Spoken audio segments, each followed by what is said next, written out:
Voilà, faut évidemment y arriver dans la dernière spéciale.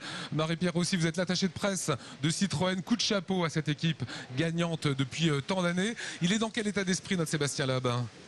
Je pense qu'en fait, il veut vraiment faire du mieux possible. Forcément, hein, il est au départ de ce rallye comme au départ des autres en visant la victoire. Forcément, il a peut-être un petit peu plus de pression qu'habituellement parce qu'il a vraiment envie de donner le meilleur de lui-même devant son public. Évidemment, les enjeux sont aussi assez importants. Donc forcément, je pense que ça ajoute un petit peu de pression sur ses épaules. Vous courez presque à domicile, Sébastien à domicile. Citroën, on sait que la C4 est fabriquée ici à Mulhouse. C'est un rallye plus important qu'un autre pour vous, pour le team Citroën? Forcément, on est un constructeur français avec un pilote français, un copilote monégasque, ok, mais bon, voilà, presque français.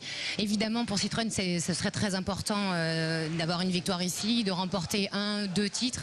Enfin, rien n'est fait. Hein. Nous, on est tous dans un état d'esprit, tous très concentrés.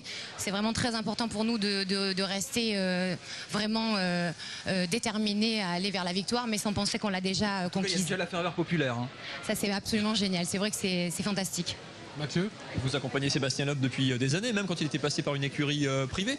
Qu'est-ce que, quand on a l'ambiance ici autour de lui, on a toujours l'impression que c'est un peu le gendre idéal, c'est quelqu'un de facile à gérer, même sur des événements comme ça, ou au contraire c'est compliqué? En effet, Sébastien est extrêmement disponible, c'est ce qui le rend aussi très attachant, je pense, auprès du public.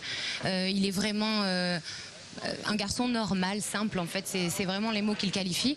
Même malgré les titres et les années et le nombre de victoires, il n'a jamais pris la grosse tête. Il est toujours aussi disponible pour les sollicitations, aussi bien des médias que du public. Donc c'est absolument un plaisir de travailler avec des gens comme lui et Daniel, quoi. Et sur ce ticket gagnant Citroën Loeb, comment ça se fait que ça fasse autant d'étincelles et que ça marche si bien depuis tant d'années? Comment vous l'expliquez? Alors moi, j'ai pas vraiment d'explication parce que je pense qu'il y a une bonne alchimie entre eux. Je pense que c'est la première chose. Après, Daniel, il a souvent une image assez rigolote. Il dit que lui, c'est l'eau froide et Daniel et Sébastien, c'est l'eau chaude.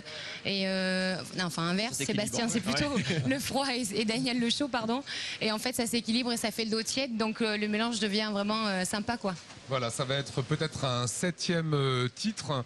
Vous vivez, vous aussi, humainement, une aventure incroyable, non? C'est clair. Je pense que cette équipe aussi a une force. On est tous extrêmement soudés. C'est une équipe très homogène.